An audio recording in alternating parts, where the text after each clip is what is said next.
어제는 땅을 분배하는 본부가 길갈에서 실로로 옮겨진 그 내용을 보았고, 또 이제 베냐민 이 지파가 기업을 받는 그러한 말씀을 보았습니다. 이스라엘 백성들은 가나안 이방 문화와 낯선 땅에 살고 있다는 생각을 그들은 가졌을 것입니다. 그래서 주님과의 관계를 다시 한번 재설정하는 그러한 가까운 관계, 또 지극히 밀접한 이 관계를 지속하기 위해서 우리 해막을 실로에 세운 것을 가나안 이 중심부로 예배의 중심지가 옮겨졌다는 것을 우리가 볼 수 있었습니다. 해막은 가나안 땅에서 번영과 축복을 누릴 수 있는 이 열쇠, 그러니까 하나님을 예배하고 섬기는 것이 얼마나 중요한 것을 고백을 하는 그러한 중요한 일이라고 할 수가 있겠습니다. 사도 바울 로마서 12장 1, 2절에서 그러므로 형제들아 내가 하나님의 모든 자비하심으로 너희를 권하노니 너희 몸을 하나님이 기뻐하시는 거룩한 산 제물로 드리라. 이는 너희가 드릴 영적 예배니라. 그러면서 이 세대를 본받지 말고 오직 마음을 새롭게 하여서 변화를 받아 하나님의 선하시고 기뻐하시고 온전하신 뜻이 무엇인지 분별하도록 하라. 가나안의 그 우상 문화와 죄된 그 문화를 본받지 말고 하나님 중심으로 살아야 되는 그 예배 중심으로 살아야 너희들이 복을 얻을 수 있다라는 그러한 교훈을 주기 위한 실로의 해막을 세운 것을 우리는 볼 수가 있습니다. 이제 18장까지 절반의 지파들 르우벤, 갓, 므낫세, 에브라임, 유다, 베냐민 이 정착을 이루어진 가운데 이제 나머지 절반의 이 지파의 초점을 이제 오늘 19장에서 맞출 때가 되었습니다. 시므온, 스불론, 이사갈, 아셀, 납달리 단 지파에 대한 땅 분배를 이제 오늘 말씀을 통해서 배우게 됩니다. 제가 중국을 다녀올 기회가 있어서 그 백두산에도 가보고 또 그 압록강 또 저기 북한 훈춘 두만강 그 끝터리까지 가본 기회가 있어서 보게 되었는데 중국은 이제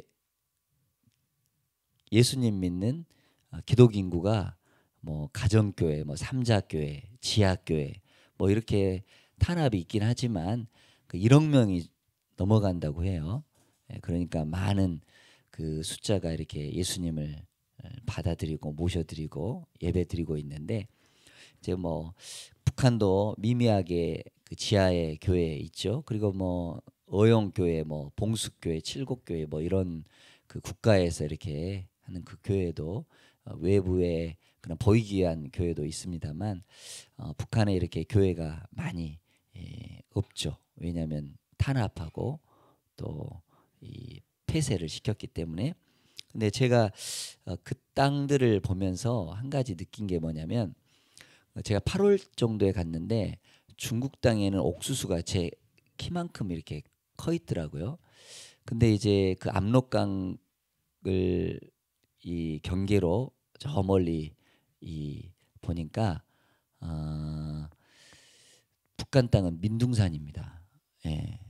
그리고 이 옥수수가 중국 땅에는 이렇게 제 키 높이만큼 푸르게 이렇게 자라 있는데 육안으로 이렇게 볼 수 있으니까 이 압록강. 근데 건너편을 보니까 이 옥수수가 이렇게 발 밑에 정도, 이 무릎도 채 오르지 않는 그런 뭐 아주 거의 황폐화된 땅이더라고요. 그러면서 하나님께서 이렇게 기름지게 해주시고 축복 주시는 땅이 다르는구나 그렇게 생각을 해봤습니다. 예수 그리스도가 이렇게 주인된 땅, 예수 그리스도가 함께하는 땅은 하나님께서 반드시 그걸 축복해 주십니다. 그래서 뭐 우리 마음밭도 마찬가지죠. 우리 길가밭이나 또 가시밭이나 돌밭이나 잘할 수 없죠.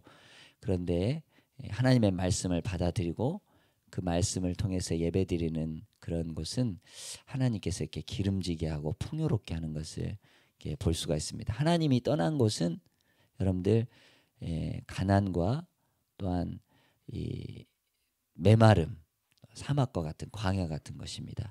그렇기 때문에 우리 가나안에 들어간 이 백성들이 예배 중심, 또 말씀 중심, 하나님 중심, 또 은혜를 받고 그 은혜에 이 성령의 기름 부심이 또 생수가 이렇게 가득해야, 또 몽골 같은 데 보면 비가 많이 오지 않습니까? 선교사님들이 가셔서 이제 선교를 많이 하는 곳인데, 그런데 그렇게 그 메마른 사막과 같은 땅에도 여전히 강이 흐르고 시냇물이 흐르면 그 주변에는 목초지가 이렇게 형성되는 것을 볼 수 있습니다. 생수의 근원 되시는 우리 예수님을 우리 마음속에 모셔드리면 우리가 푸르러지고 더 건강해지고 풍요로워지고 또 은혜를 머금은 그런 땅이 될 줄로 믿습니다. 이러한 은혜가 여러분들 가운데 있기를 바라겠고, 이 땅을 이렇게 보면서 가나안에 좋은 땅도 있었을 것이지만 또한 이렇게 그렇지 않는 땅도 있었을 거 아니에요. 그렇기 때문에 공평한 그런 방법으로 제비를 뽑고 있는 것을 볼 수가 있습니다. 서로 차지하겠다고 싸움하면 이제 분쟁이 일어나고 마음이 나눠지잖아요. 그래서 공평하게 이 제비를 뽑는 그런 모습을 우리가 19장에서 볼 수 있습니다. 자, 먼저 이제 제비를 이제 두 번째로 베냐민이 18장에서 뽑았고, 두 번째로 시므온이 이렇게 뽑습니다. 자, 시므온이 그 땅을 뽑는데 유다 지파의 땅이 많았기 때문에 1절에 유다 자손의 기업 중에서 뽑게 되었습니다. 그 유다는 남쪽, 이스라엘의 남쪽에 해당하는 대부분의 땅을 차지했기 때문에 넓습니다. 그렇기 때문에 한 지파가 같이 더부살이 해도 될 만큼의 그런 땅인데 9절에 보니까 유다 자손의 분깃이 자기들에게 너무 많으므로 시므온 자손이 자기의 기업을 그들의 기업 중에서 받음이었더라. 예. 이렇게 서로 나누고 베풀고 또 양보하고 그런 모습은 좋죠. 그런데 시므온의 입장에서 보면, 어떻게 보면 이렇게 유다가 이미 이렇게 차지한 땅에 들어가서 없기 때문에 개척보다는 조금 더 낫겠죠. 예. 싸워서 막 이렇게 빼앗는 것보다 이미 유다 지파가 먼저 그걸 땅을 차지했기 때문에 거기에 같이 더부살이 서로 의지하고 돕는 그러한 관계가 되는 것입니다. 시므온이 야곱의 두 번째 아들이죠. 그리고 유다는 네 번째 아들입니다. 그러니까 서로 이렇게 관계가 그렇게 좋은 것을 보고요. 한편으로는 여러분들 새빵살이 한번 해보신 경험 있으셔요? 더부살이. 그러면 약간 불편하기도 하죠. 같이 이렇게 화장실도 써야 되고 또 이렇게 마당도 써야 되고, 그러니까 그런 부분도 있었을 것입니다. 예. 근데 이제 또 한편으로는 이렇게 같이 있다 보니까 좋은 점도 있겠죠. 제가 중학교 때 보니까 옆반에 이렇게 쌍둥이가 있었어요. 저희 반에 한 사람, 옆반에 한 사람. 그러면 싸움하면 그 쌍둥이가 항상 와가지고 도와주더라고요. 그래가지고 야, 참 둘이 이렇게 하니까 당해내기가 어렵다, 그런 생각도 해봤습니다. 한 사람이면 넘어지기 쉽습니다만 두 사람이 한꺼번에 이렇게 서로 공조하고 도우면 쉬울 거예요. 마찬가지로 우리 신앙생활에서도 서로 도우면 좋겠죠. 남편과 아내가 또 부모와 자녀들이 또 형제가 서로 믿음의 공동체를 이뤄서 도와주면 좋을 것입니다. 자, 시므온의 집합 가운데 비교적 이름 있는 도시는 2절에 부엘세바, 맹세 우물이죠. 우물이 7개나 있었습니다. 예. 그리고 시글락이라고 하는 그러한 이 장소, 이 나중에 유다 다윗이 그곳에 피신하기도 하고 하는 그러한 성읍이 이렇게 있습니다. 자, 그다음 10절에 수불론 자손이 지파가 제비를 뽑게 됩니다. 그 경계가 지중해가 있는 동쪽, 또 디베라가 있는 그러한 이 서쪽과 동쪽. 그러니까 야곱이 예언을 하고 있는데 창세기 49장 13절에 스불론은 배 매는 해변이 되어, 예, 그러니까 해변 경계에 이렇게 어촌 있었다라는 것입니다. 뭐 이스라엘 백성들이 이렇게 해변에 살 수 있는데 이미 블레셋이라는 5 족속들이, 강한 족속들이 그 해변가에 살았기 때문에 그 해변은 차지하지 못하고 저 북쪽에, 더 위쪽에 그 해변에 위치하게 되었죠. 이 지파에 또 유명한 곳이 있다면 나사렛입니다. 주로 우리 신약에서 예수님이 사역의 출발지가 되고 있는 것을 보고 있죠. 그래서 마태복음 4장 13절에 보니까 예수님이 나사렛을 떠나서 스불론과 납달리 지경 해변에 있는 가버나움에 가서 사시니, 그런 말씀이 있습니다. 그리고 17절에 넷째로 이사갈 자손이 이렇게 제비를 뽑습니다. 이사갈은 숫자가 많은 지파입니다. 64,300명 정도 되는 그 장정들이 20세 이상, 그러니까 대단히 많은 가족들 숫자들을 거느리고 있었죠. 그러다 보니까 그 지역 가운데 18절에 이스라엘, 또 수넴 이렇게 나오잖아요. 자, 이곳은 어떤 곳이냐? 열왕기에 보면 아합의 궁전과 나봇의 포도원이 있었던, 그러니까 기름진 곳이죠. 포도밭이 있고 아주 기름진 그런 땅입니다. 그리고 거기에는 기손 강이 있습니다. 바알, 아세라 우상 섬기던 그 850명이 엘리야와 대결을 하고 거기서 이제 엘리야가 다 처단하는 그런 장소가 나오죠. 그리고 길보아 산도 있고 무깃도 계곡도 있습니다. 실제적으로 가보면 길보아 산은 사울 왕과 그 네 아들 요나단, 그렇게 해서 거기서 이렇게 블레셋과 싸움하다가 죽게 되죠. 그리고 무깃도 계곡, 이거 아쉬운 곳인데 요시야 개혁을 아실 것입니다. 그 요시야라는 왕이 그 우상과 죄악에 가득했던 이스라엘을 개혁하고 바로 세우려고 했는데 거기서 이제 애굽 왕과 싸움을 했는데 죽게 되죠. 아주 아픔의 장소입니다. 그리고 수넴 여인이 살았던 그 수넴이라는 이 지역도 여러분들 거기에 포함된 것을 볼 수가 있습니다. 24절에 5번째로 이제 아셀 지파가 나오는데 갈멜산에서 베니게에 이르는 기다란 이런 영토를 이렇게 제비 뽑게 되었습니다. 그곳을 보니까 28절에 큰 시돈이라는 그런 지명이 나오죠. 그리고 그 뒷장에 넘어가면 29절에 견고한 성읍 두로가 나오죠. 두로와 시돈, 해상 무역으로 왕성하게 부유를 축적했던 그러한 장소이지 않습니까? 그런데 그 영토를 아직까지는 장악하지 못했다. 큰 도시고 또 견고한 성읍이었기 때문에. 자, 그런데 그 아셀 지파에는 신약에 보면 여선지자 안나가 나옵니다. 젊을 때 과부가 되고 그리고 나이가 매우 많았죠. 84세. 그리고 이 사람은 예루살렘이 성전을 떠나지 않고 주야로 금식하고 기도하고 섬겼죠. 누구를 만나게 됩니까? 예수님, 아기 예수님을 만나게 됐죠. 그렇습니다. 주의 성전을 떠나지 아니하고 기도하고 경건했던 그런 아셀 지파의 여선지자 안나. 그렇게 그 외에는 구약이나 신약에서 뛰어난 인물이 또는 특별한 성읍이 이 아셀 지파에는 없습니다. 그렇게 유명하게 나타난 지파가 아닐지라도 여전히 여러분들 우리는 귀한 지파죠.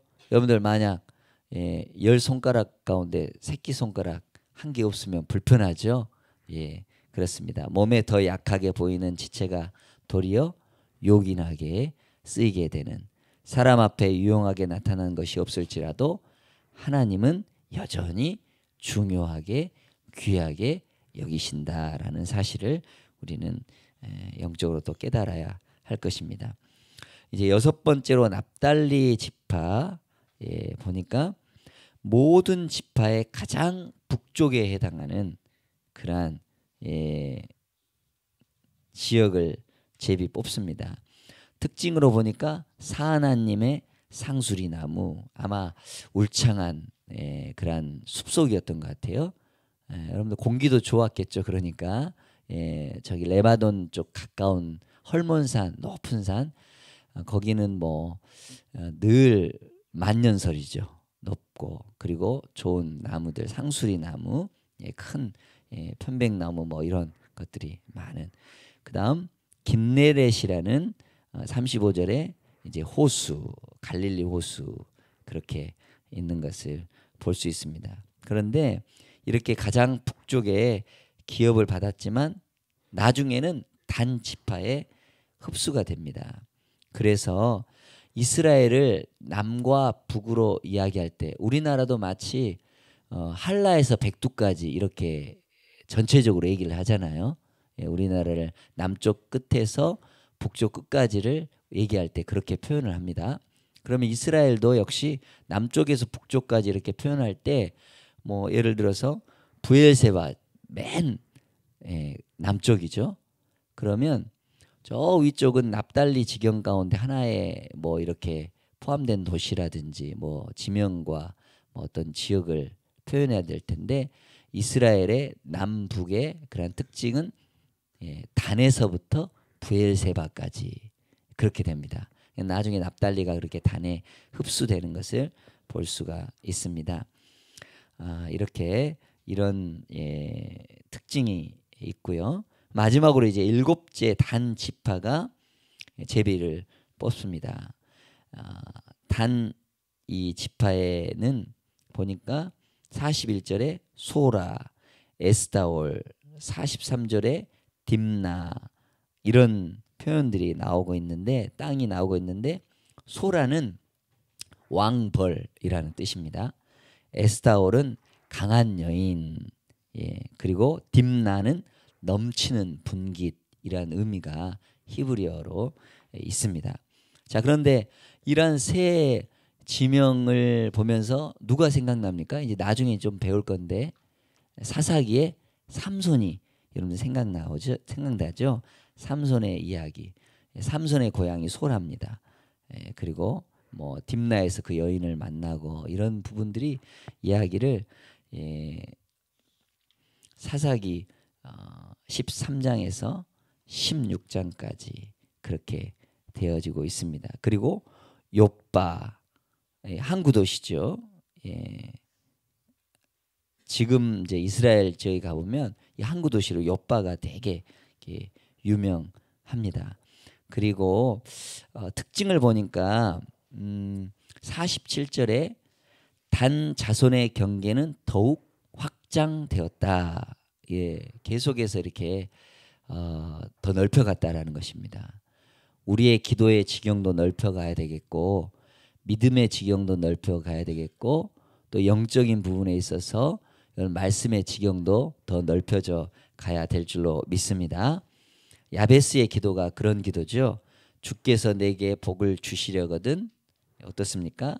나의 지역을 넓히시고 주의 손으로 나를 도우사 나로 환난에서 벗어나 근심이 없게 하옵소서.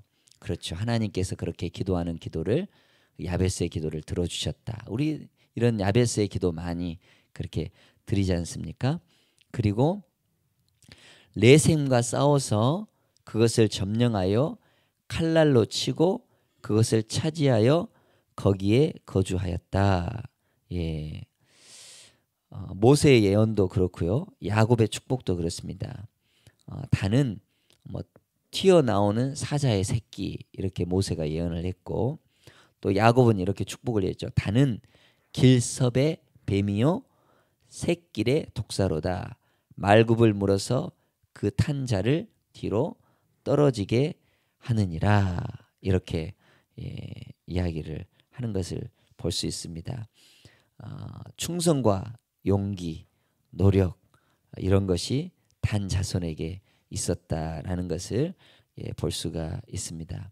자, 이제 12지파가 다 제비를 뽑고 또 점령하고 기업을 얻게 되었죠. 그러면 이제 누가 남았습니까? 여호수아가 남았죠. 땅을 분배할 때 갈렙이 먼저 그 85세의 노구에도 불구하고 땅을 요구하는 것을 볼 수가 있었죠. 그런데 마지막으로 이제 여호수아. 자, 그 여호수아는 어떻게 하나님의 말씀대로 에브라임 산지, 이거는 자기 고향입니다. 따로 좋은 땅 요구한 것이 아니라 자기 고향에서 딥낫 세라, 이 지명이 나머지 분깃이라는 뜻입니다. 그러니까 지도자로서 이만큼 했으니까 좋은 것도 없고 또 기름진 것도 없고 남들보다 더 이렇게 편한 곳, 그렇게 아름다운 곳 선택할 수 있음에도 불구하고 여호수아는 다 양보하고 다 배려하고 맨 마지막에 지도자가 그런 것 같습니다. 여러분들 소풍 갈 때 맨 마지막에 선생님들이 그 뒷정리 다 하지 않습니까? 그 훌륭한 지도자죠. 그냥 이렇게 선생님은 안 하고 그냥 애들아 너네들 해라 하고 이렇게 먼저 떠나버리면 좋은 선생님이 아니죠. 모범을 보이는 것 그렇습니다. 그렇게 하고 이 땅 나누는 일을 마지막으로 마쳤다. 이제 안식을 얻었다. 휴식을 얻었다. 평화를 얻었다. 안정을 얻었다. 그런 뜻입니다. 여러분들 이 말씀을 보면서 이 제비 뽑는 그 주역들 여호수아, 또한 제사장 엘르아살이 나오죠. 숨은 일꾼입니다. 또한 족장들도 나옵니다. 여러분들 이렇게 눈에는 보이지 않지만 뒤에서 열심히 이렇게 조력해 주시고 도와주시는 분들이 있다라는 사실을 우리는 생각해 보아야 될 것입니다. 자, 우리는 여호수아를 보면서 우리 여호수아의 인격을 보게 됩니다. 댐데미를 보게 됩니다. 권리를 주장하지 않고 익은 벼가 고개를 숙이듯이 여러분들 겸손하고 또 내려놓고, 이게 바로 최고의 최상의 미덕이라고 볼 수가 있겠습니다. 여호수아의 지도력이 돋보이는 것을 볼 수가 있고, 제사장 엘르아살의 수고도 눈여겨 보아야 되겠고, 기도의 중보자, 좋은 조력자들, 이런 부분들을 보면서 저는 여호수아의 이러한 믿음과 마음을 보면서 베드로후서 1장 5절에서 7절을 마지막으로 살펴보고 말씀 마치려고 합니다.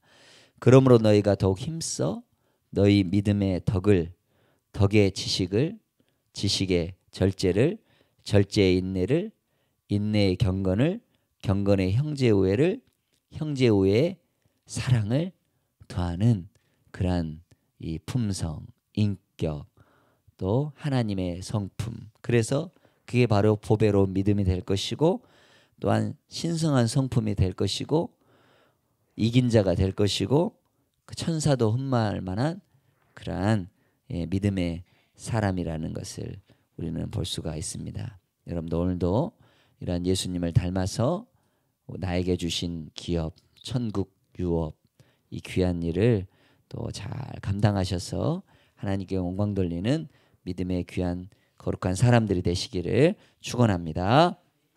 기도하겠습니다.